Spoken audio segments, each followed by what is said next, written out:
Hi friends, ನನ್ನ ಮತ್ತೊಂದು ವಿಡಿಯೋಗೆ ಸ್ವಾಗತ. ಏನಪ್ಪ ಇವತ್ತಿನ ವಿಡಿಯೋ ಮಾಡ್ತಿರೋ ಉದ್ದೇಶ ಅಂದರೆ, ನನ್ನ ಓದ್ ವಿಡಿಯೋದಲ್ಲಿ ನಾನು ಅಜಾಕ್ಸ್ ಕಂಪನಿಯ 1 MQ ಗಾಡಿನ ತೋರಿಸಿದ್ದೆ. ಅದೇ ಕಂಪನಿ ಗಾಡಿ ಇವತ್ತು 2 MQ ಗಾಡಿನ ತೋರಿಸ್ತಾ ಇದ್ದೀನಿ.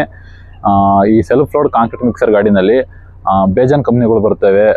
ಯಾವಪ್ಪ ಅಂದರೆ ಸ್ವಿಂಗ್ ಸೆಂಟರು, ಅಪೋಲೋ, ಅರ್ಮಿಕ್ಸು, ಅಜಾಕ್ಸು, ಬುಲ್ಲು, ಮೆಕಾನ್ಸು, ಸುಮಾರು ಕಂಪ್ನಿಗಳು ಬರ್ತವೆ.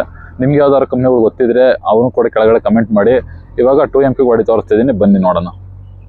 ನಾನು ಏನು ಹೇಳಿದೆ, 2 MQ ಗಾಡಿ ಇದೇ ಗಾಡಿ ಫ್ರೆಂಡ್ಸ್. ಅದು ಅಲ್ಲಿ ಏನು 2000 ಅಂತ ಕಾಣಿಸ್ತಾ ಇದೆ ಬಾನೆಟ್ ಮೇಲೆ, ಇಲ್ಲಿ 2000 ಅಂತ ಬರ್ದಿದಾರಲ್ಲ, 2000 ಅಂದರೆ 2 MQ ಗಾಡಿ. ಅಂದರೆ ಇದು 2 MQ ಅಲ್ಲಿ ಪೂರ್ತಿ 2 MQ ಔಟ್ಪುಟ್ ಬರೋಲ್ಲ, ಇದು 1.8 ಬರುತ್ತೆ. ಮತ್ತು ಇದ್ರ ಇಂಜಿನ್ ಬಗ್ಗೆ ತಿಳಿಸ್ಕೊಡ್ತೀನಿ. ಈ ಬಾನೆಟ್ ಕೆಳಗೆ ಒಳಗಡೆ ಇಂಜಿನ್ ಇರುತ್ತೆ. ಇದನ್ನು ಈ ರೀತಿ ಎತ್ತಿದ್ರೆ ನಮಗೆ ಡೈರೆಕ್ಟ್ ಇಂಜಿನ್ನು ನೋಡೋಕೆ ಸಿಗುತ್ತೆ. ಇದು ಏನು ಕಾಣಿಸ್ತಾ ಇದೆ, ಇದು 60 HP ಕಿರ್ಲೋಸ್ಕರ್ ಇಂಜಿನ್ ಫ್ರೆಂಡ್ಸ್. ಮತ್ತೆ ಇದು ಬರುತ್ತೆ, ಇದು ಹೈಡ್ರೋಲಿಕ್ ಟ್ಯಾಂಕು. ನೆಕ್ಸ್ಟು ಅದು ರೇಡಿಯೇಟ್ರು. ನೆಕ್ಸ್ಟು ಇದೇನು ಕಾಣಿಸ್ತಾ ಇದೆ, ಇದು ಈ ಪಾರ್ಟಿಂದ ಮುಂದೆ ಇದೇನು ಕಾಣಿಸ್ತಾ ಇದೆ, ಇದು ಪೂರ್ತಿ ಹೈಡ್ರೋಲಿಕ್ ಪಂಪು. ಈ ಗಾಡಿ ಫುಲ್ ಓಡೋದು ಈ ಹೈಡ್ರೋಲಿಕ್ ಪಂಪಿಂದಾನೆ. ಮತ್ತೆ ತುಂಬಾ ಜನ ಅನ್ಕೋತಾರೆ ನಮ್ಮ ಗಾಡಿ ಓಡೋದು ಇಂಜಿನ್ನಿಂದ ಅಂತ, ಬಟ್ ಇಂಜಿನ್ ಇದಕ್ಕೆ ಸಪೋರ್ಟ್ ಆಗುತ್ತೆ ಹೈಡ್ರೋಲಿಕ್ ಪಂಪ್ಗೆ. ಇದು ಆಯಿಲ್ ಸರ್ಕ್ಯುಲೇಷನ್ಸ್ ಮಾಡಿ ಗಾಡಿನ ರನ್ ಮಾಡುತ್ತೆ. ಇದು ಪೂರ್ತಿ ಏನು ಗಾಡಿ ಓಡುತ್ತೆ, ಇದು ಪೂರ್ತಿ ಹೈಡ್ರೋಲಿಕ್ ಇಂದಾನೆ ಓಡುತ್ತೆ. ಆಮೇಲೆ ಇದು ಹೈಡ್ರೋಲಿಕ್ ಟ್ಯಾಂಕ್ ಏನಿದೆ, ಇದು 110 litre capacity, but 80 litre oil ಹಾಕ್ತಾರೆ, 68 ಗ್ರೇಡ್ ಆಯಿಲ್. ಮತ್ತೆ ಇದೇನು ಕಾಣಿಸ್ತಿದೆ, ಇದು ಡೀಸೆಲ್ ಟ್ಯಾಂಕು, 60 ಲೀಟರ್ ಕೆಪಾಸಿಟಿ. ಇದೇನು ಕಾಣಿಸ್ತಾ ಇದೆ ಇಂಜಿನ್, ಇದು ಟರ್ಬೋ ಇಂಜಿನು, ಅಲ್ಲಿದೆ ನೋಡಿ ಟರ್ಬೋ. ಆಮೇಲೆ ಇದಾದ್ಮೇಲೆ ಮತ್ತೆ 2 ಹೊಸ ಇಂಜಿನ್ ಬಿಟ್ಟಿದ್ದಾರೆ. ಒಂದು ಟರ್ಬೋ ಲೆಸ್ ಇಂಜಿನು, ಅದೇನು ಈ ಗಾಡಿ ಅಷ್ಟು ದಮ್ ಇಲ್ಲ. ನೆಕ್ಸ್ಟು ಇವಾಗ BS5 ಇಂಜಿನ್ ಬಿಟ್ಟಿದ್ದಾರೆ. ಮೊನ್ನೆ ಇನ್ನೂ ಅನ್ಲೋಡ್ ಮಾಡಿ ಬಂದೆ ಚಂದ್ರಾಯಪಟ್ಟಣಕ್ಕೆ ಹೊಸ ಗಾಡಿ. ಅದು ಪರವಾಗಿಲ್ಲ, ಅದನ್ನು ಚೆನ್ನಾಗಿದೆ. ಅದ್ರದ್ದು ನೆಕ್ಸ್ಟ್ ವಿಡಿಯೋದಲ್ಲಿ ತಿಳಿಸ್ಕೊಡ್ತೀನಿ. ನೆಕ್ಸ್ಟ್ ಗಾಡಿ ಬಗ್ಗೆ ತಿಳ್ಕೊಳ್ಳೋಣ ಬನ್ನಿ. ಇದೇನು ಟ್ಯಾಂಕ್ ಕಾಣಿಸ್ತಾ ಇದೆ, ಇದು ನೀರಿನ ಟ್ಯಾಂಕು. ಈ ಕಡೆ 150 ಲೀಟರ್, ಆ ಕಡೆ 150 ಲೀಟರ್, ಟೋಟಲ್ 300 ಲೀಟರ್ ನೀರಿರುತ್ತೆ ಗಾಡಿಲಿ. ಅಂದರೆ ಯಾವಾಗ್ಲೂ ಅಂದರೆ ಕಾಂಕ್ರೀಟ್ ಲೋಡ್ ಮಾಡೋ ಟೈಮಲ್ಲಿ ಅಲ್ಲಿ ಡ್ರಮ್ಮಲ್ಲಿ ಕಾಂಕ್ರೀಟಿಗೆ ನೀರು ಸಾಲ್ಟೇಜ್ ಆದರೆ ಇಲ್ಲಿಂದ ಎಳ್ಕೊಳ್ಳುತ್ತೆ. ಇಲ್ಲಿ ಹೈಡ್ರೋಲಿಕ್ ವಾಟರ್ ಮೋಟರ್ ಇದೆ, ಇಲ್ಲಿ ಪೈಪ್ ಇದೆ ಒಳಗಡೆ, ಅಲ್ಲಿ ಸಪ್ಲೈ ಮಾಡುತ್ತೆ. ನೆಕ್ಸ್ಟು ಈ ಗಾಡಿ 4x4 4 ವೀಲ್ ಡ್ರೈವು. ಒಂದು ನಿಮಿಷ ಹಂಗೆ ತೋರಿಸ್ತೀನಿ. ಇದೇನು ಕಾಣ್ತಾ ಇದೆ, ಇದೊಂದು ಹೌಸಿಂಗ್ ಇದೆ. ನೆಕ್ಸ್ಟು ಹಾಗೆ ಹಿಂದಗಡೆ ಹೌಸಿಂಗ್ ಇದೆ, ಕೆಳಗಡೆ ಒಂದು ಹೌಸಿಂಗ್ ಕಾಣ್ತಾ ಇದೆ ನೋಡಿ ಅಲ್ಲಿ ಡೈರೆಕ್ಟು. ಇದು 4x4. ಹಂಗೆ ಹೋದ ವಿಡಿಯೋದಲ್ಲಿ ಕೂಡ ಒಂದು ತಪ್ಪು ಮಾಡಿದೆ. ಏನಪ್ಪ ಅಂತ ಅಂದರೆ, ಅದು 1 MQ ಗಾಡಿ ಸಿಂಗಲ್ ಹೌಸಿಂಗ್ ಅಂತ ಹೇಳಿದೆ. ಅದರಲ್ಲಿ 2 ಮಾಡಲ್ ಇದೆ, ಒಂದು ಸಿಂಗಲ್ ಹೌಸಿಂಗ್ ಗಾಡಿ, ಇನ್ನೊಂದು 4x4 ಅದರಲ್ಲೂ ಬರುತ್ತೆ. ಹಂಗಾಗಿ ಯಾರೋ ಒಬ್ರು ಕಮೆಂಟ್ ಹಾಕಿದ್ರು, ಬ್ರೋ ನೀವು ರಾಂಗ್ ಇನ್ಫಾರ್ಮೇಶನ್ ಕೊಡ್ತಿದ್ದೀರಾ ಅಂತ. ಅದರಲ್ಲಿ 2 ಮಾಡಲು ಬರುತ್ತೆ. ಹೋದ ವಿಡಿಯೋದಲ್ಲಿ ಏನಾದರೂ ತಪ್ಪಾಗಿರೋ ದಯವಿಟ್ಟು ಕ್ಷಮೆ ಇರಲಿ. ಮತ್ತು ಡ್ರಮ್ ರೊಟೇಟ್ ಮಾಡೋದಕ್ಕೂ ಕೂಡ ಹೈಡ್ರೋಲಿಕ್ ಮೋಟ್ರ್ ಕೊಟ್ಟಿದ್ದಾರೆ. ಒಂದು ನಿಮಿಷ, ಇದು ಡೋರ್ ಲಾಕ್ ನೋಡಿ, ಇಲ್ಲಿ ಡೋರ್ ಲಾಕು. ಇದು ಹೈಡ್ರೋಲಿಕ್ ಮೋಟ್ರು, ಒಳಗಡೆ ಗೇರ್ ಬಾಕ್ಸ್ ಇರುತ್ತೆ. ಆ ಗೇರ್ ಬಾಕ್ಸಿಂದ ಡ್ರಮ್ ರನ್ ಆಗುತ್ತೆ. ಆಮೇಲೆ ಡ್ರಮ್ ಅಪ್ ಮಾಡೋದಕ್ಕೆ ಹೈಡ್ರೋಲಿಕ್ ಸಿಲಿಂಡರ್ ಕೊಟ್ಟಿದ್ದಾರೆ. ಆಮೇಲೆ ಅಪ್ ಮಾಡಿ ತೋರಿಸ್ತೀನಿ. ಆಮೇಲೆ ನಿಮಗೆ ವೀಲ್ ಬಗ್ಗೆ ಹೇಳಬೇಕು, ಅದನ್ನು ತಿಳಿಸ್ಕೊಡ್ತೀನಿ ಒಂದು ನಿಮಿಷ. ನೆಕ್ಸ್ಟು ವೀಲ್ ಬಗ್ಗೆ ಹೇಳಬೇಕು, ಗಾಡಿನ ರನ್ ಮಾಡಿಬಿಟ್ಟು ವೀಲ್ ಬಗ್ಗೆ ಹೇಳ್ತೀನಿ. ನೆಕ್ಸ್ಟ್ ಅಲ್ಲಿ ಕಾಂಕ್ರೀಟ್ ಬ್ಯಾಚ್ ಮೀಟ್ರ್ ಇದೆ, ಅದ್ರ ಬಗ್ಗೆ ಸ್ವಲ್ಪ ತಿಳ್ಕೊಳ್ಳೋಣ. ಇವಾಗ ಡೈರೆಕ್ಟ್ ಕೀ ಆನ್ ಮಾಡ್ತಾ ಇದ್ದೀನಿ. ಕೀ ಸ್ವಿಚ್ ಬರುತ್ತೆ. ನೆಕ್ಸ್ಟು ಕೀ ಆನ್ ಮಾಡಿದ ತಕ್ಷಣ ಇಲ್ಲಿ ಕೆಳಗಡೆ ಸಪ್ರೇಟು ಒಂದು ಸ್ವಿಚ್ ಇರುತ್ತೆ. ಇದು ಆಫ್ ಆಗಿದ್ರೆ ಇಲ್ಲಿ ಆನ್ ಮಾಡಬೇಕಾಗುತ್ತೆ, ಬಟ್ ಇದು ಡೈರೆಕ್ಟ್ ಆನ್ ಇದೆ. ಇವಾಗ ಮೀಟ್ರ್ ಆನ್ ಆಯಿತು. ಮೀಟ್ರ್ ಆನ್ ಆದ ತಕ್ಷಣ ಇಲ್ಲಿ ಏನು ಕಾಣ್ತಿದೆ, ಇದನ್ನು ಒತ್ತಿದ್ರೆ ನಿಮಗೆ ಕಾಂಕ್ರೀಟಿಗೆ ಏನೇನು ಐಟಮ್ ಬೇಕು ಅದ್ರದ್ದು ಇಲ್ಲಿ ಲೀಸ್ಟ್ ಬರುತ್ತೆ. ಈ ಲೀಸ್ಟ್ ಬಂದಾದ್ಮೇಲೆ ನೆಕ್ಸ್ಟ್ ಲೀಸ್ಟ್ ಎಲ್ಲ ಮಾಡಾದ್ಮೇಲೆ ಇಲ್ಲಿ ಪ್ರಿಂಟ್ ಬರುತ್ತೆ. ಯಾವ ಥರ ಪ್ರಿಂಟ್ ಅಂದರೆ, ಇದು 9 ಇದಿಲ್ಲ, 9 ಒತ್ತಿದ್ರೆ ಅಲ್ಲಿ ಪ್ರಿಂಟ್ ಬರುತ್ತೆ ನೋಡಿ. ಒಂದು ಸ್ವಲ್ಪ ತೋರಿಸ್ತೀನಿ. ಈ 9 ಒತ್ತುತ್ತೀನಿ. ಒತ್ತಿದ ತಕ್ಷಣ ಅಲ್ಲಿ ಪ್ರಿಂಟ್ ಬರ್ತಾ ಇದೆ. ಒಂದು ನಿಮಿಷ, ಇದ್ರದ್ದು ಲೀಸ್ಟು ಇದೇ ಥರ ಲೀಸ್ಟ್ ಬರುತ್ತೆ. ನೆಕ್ಸ್ಟು ಇಲ್ಲಿ ಮೀಟ್ರ್ ಬಗ್ಗೆ ಹೇಳೋದಾದರೆ, ಇದು ಫ್ಯೂಯಲ್ ಗೇಜು. ನೆಕ್ಸ್ಟು ಇದು ಹೈಡ್ರೋಲಿಕ್ಕು ಪ್ರೆಷರು. ನೆಕ್ಸ್ಟು ಅದೇ ಟೆಂಪ್ರೇಚರು.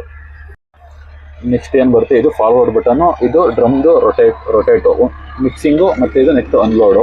ಇದು ಹ್ಯಾಂಡ್ ಬ್ರೇಕು, ಅಂದರೆ ಪಾರ್ಕಿಂಗ್ ಬ್ರೇಕು, ಗಾಡಿ ನಿಂತಿದ್ದಾಗ ಯೂಸ್ ಮಾಡಬೇಕು. ನೆಕ್ಸ್ಟ್ ಏನು ಬರುತ್ತೆ, ಇದು ಲಿವರ್ಗಳು. ಇದು ವಾಟರ್ ಮೋಟ್ರಿಗೆ, ಅಂದರೆ ವಾಟರ್ ಮೋಟ್ರ್ ರನ್ ಮಾಡೋದಕ್ಕೆ. ಇದು ಡ್ರಮ್ಮ ಅಪ್ ಮತ್ತು ಡೌನ್ ಮಾಡೋದಕ್ಕೆ. ಇದೇನು ಬರುತ್ತೆ, ಬಕೆಟ, ಅಂದರೆ ಈಗ ಮೇಲ್ಕೆತ್ತೆ ಕೀಳ್ಸೋಕ್ಕೆ ಬಕೆಟ್ ಆಪ್ಷನಿಗೆ ಇದು ಬರುತ್ತೆ. ಈ ಬಟನಲ್ಲಿ ಬಕೆಟಿಂದ ಒಂದು ಪ್ಲೇಟ್ ಬರುತ್ತೆ, ಬಕೆಟ್ ಕ್ಲೋಸ್ ಮತ್ತು ಓಪನಿಗೆ. ಅದನ್ನು ಯೂಸ್ ಮಾಡೋದಕ್ಕೆ ಈ ಬಟನ್ ಯೂಸ್ ಮಾಡ್ತಾರೆ. ನೆಕ್ಸ್ಟು ಇದೇನು ಬರುತ್ತೆ, ಇದು ವೀಲ್ ಅಡ್ಜಸ್ಟ್ಮೆಂಟು. ಇದು ಗೇರ್ 1. ಇದು ಮುಂದೆ ಇದ್ರೆ ಗೇರ್ 2. ಇದು ಫುಲ್ ಹಿಂದೆ ಕೇಳಿದ್ರೆ ಗೇರ್ 1. ಇದು ಹ್ಯಾಂಡ್ ಎಸ್ಲೀಟ್ರು. ನೆಕ್ಸ್ಟ್ ಆಫ್ ಕೇಬಲ್ ಇಲ್ಲಿ ಬರುತ್ತೆ. ಪಾಪ ಕಿತ್ತೋಗೈತೆ, ಇಲ್ಲಿ ತಂತಿ ಕಟ್ಟಿದ್ದಾರೆ. ಇದು ಆಫ್ ಕೇಬಲ್ಲು. ನೆಕ್ಸ್ಟ್ ಇವಾಗ ಗಾಡಿನ ಸ್ಟಾರ್ಟ್ ಮಾಡ್ತಾ ಇದ್ದೀನಿ. ಒಂದು ನಿಮಿಷ ಸೌಂಡ್ ಕೇಳಿಸ್ಕೊಳ್ಳಿ. ನಿಮಿಷ,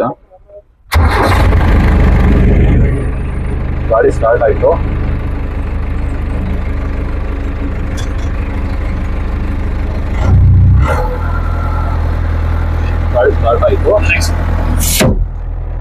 ಇದೇನಿದೆ ನೋಡಿ, ಅವಾಗಲೇ ವೀಲ್ ಬಗ್ಗೆ ಏನ್ ಹೇಳಿದೆ, ಇದು ಈ ತರ ಆಪ್ಷನ್ ಆಗುತ್ತೆ. ಇದು ಫುಲ್ ಡೌನ್ ಇದ್ರೆ ವೀಲ್ ಯಾವ ತರ ರೊಟೇಟ್ ಆಗುತ್ತೆ ಅಂದ್ರೆ ಇದು ಈ ತರ ಆಗುತ್ತೆ. ಫುಲ್ಲು ಈ ತರ ಆಗುತ್ತೆ. ಅಂದ್ರೆ 4 ವೀಲು ಒಂದೇ ಕಡೆ ಟರ್ನ್ ಆಗುತ್ತೆ. ಅಂದ್ರೆ ಈ ತರ ಡೈರೆಕ್ಷನ್ ಅಲ್ಲಿ ಫುಲ್ಲು ಶಾರ್ಟ್ ಕಟ್ ಆಗೋದಕ್ಕೆ ಯೂಸ್ ಆಗುತ್ತೆ ಇದು. ನೆಕ್ಸ್ಟ್ ಬಂದು ಇದೇನಿದೆ, ಇದು ಈ ತರ ಸಪ್ರೇಟ್ ಅಂದ್ರೆ ಮಧ್ಯಕ್ಕಿದ್ರೆ ಇಲ್ಲಿ ಒಂದು ವೀಲ್ ಮಾತ್ರ ಕಟ್ ಆಗುತ್ತೆ. ಇವಾಗ ಹಿಂದಗಡೆ ತಿರುಗೋದಿಲ್ಲ, ಜಸ್ಟ್ ಒಂದು ವೀಲ್ ಮಾತ್ರ ತಿರುಗುತ್ತೆ. ನೆಕ್ಸ್ಟ್ ಇದು ಏನಿದೆ ವೀಲ್, ಇದು ಫುಲ್ ಮೇಲಿದ್ರೆ ಇದು ಜಿಗ್ಜಾಗ್ ವೀಲ್ ಈ ತರ ಬರುತ್ತೆ. ಫುಲ್ಲು ಒಂದೇ ಕಡೆಗೆ ಅಂದ್ರೆ ಒಂಥರ ಪಾಚ್ಮಕ್ ಹೋಗುತ್ತೆ ಗಾಡಿ. ಒಂದ್ ನಿಮಿಷ ಅದನ್ನ ಗಾಡಿ ರನ್ ಮಾಡಿನೇ ತೋರಿಸ್ತೀನಿ ನೋಡಿ. ಇಲ್ಲಿ ಕಾಣಿಸ್ತಿದೆ, ಈ ತರ ರನ್ ಆಗುತ್ತೆ. ಆದ್ರೆ ಇಲ್ಲಿಂದ ಡೈರೆಕ್ಟ್ ಇದೇ ಸೈಡ್ ಬರುತ್ತೆ. ಸ್ವಲ್ಪ ಮುಂದೆ ಬಾ. ಅಂದ್ರೆ ಪಾಚ್ಮಕ್ ಬರುತ್ತೆ. ಬಾ ಬಾ ಬಾ ಮುಂದೆ ಬಾ. ನೋಡಿ ಇವಾಗ ಗಾಡಿ ಫುಲ್ ಪಾಚ್ಮಕ್ ಬರ್ತೈತೆ. ನೆಕ್ಸ್ಟ್ ಆ ಡ್ರೈವಿಂಗ್ ಸೀಟು ಮತ್ತೆ ಸ್ಟೇರಿಂಗು ಏನ್ ಕಾಣ್ತಾ ಇದೆ ಅದು ಫುಲ್ ಈ ಕಡೆ ತಿರುಗಿಸುತ್ತೆ. ಸ್ವಲ್ಪ ಹಂಗೆ ಅದನ್ನ ಈ ಕಡೆ ತಿರುಗಿಸು. ಅದು ಫುಲ್ ಈ ಕಡೆ ತಿರುಗುತ್ತೆ. ಯಾಕಂದ್ರೆ ಜರ್ನಿ ಹೋಗ್ಬೇಕಾದ್ರೆ ಅದೇ ಹೇಳಿದ್ನಲ್ಲ, 2 ವೀಲ್ ಮಾಡ್ಕೊಂಡು ಅದನ್ನ ಈ ಕಡೆ ತಿರುಗಿಸ್ಕೊಂಡು, ಅಂದ್ರೆ ಇವಾಗ ಎಲ್ಲಾರು ಒಂದು 40 ಕಿಲೋಮೀಟರ್ ಜರ್ನಿ ಹೋಗ್ಬೇಕಂದ್ರೆ ಆರಾಮಾಗಿ ಹೋಗ್ಬೋದು. 40 ಕಿಲೋಮೀಟರ್ ಎಲ್ಲ ಜರ್ನಿ ಹೊಡೆಯೋಕ್ಕಾಗಲ್ಲ, ಬಸ್ ಒಂದು 15 ಕಿಲೋಮೀಟರ್ ಅಷ್ಟೇ ಹೊಡೆಯೋಕ್ಕಾಗೋದು. ಯಾಕಂದ್ರೆ ಹೈಡ್ರೋಲಿಕ್ ಫುಲ್ ಹೀಟ್ ಆಗುತ್ತೆ ಅಂತ ಹೇಳಿ ಜರ್ನಿ ಜಾಸ್ತಿ ಹೊಡೆಯೋದಿಲ್ಲ.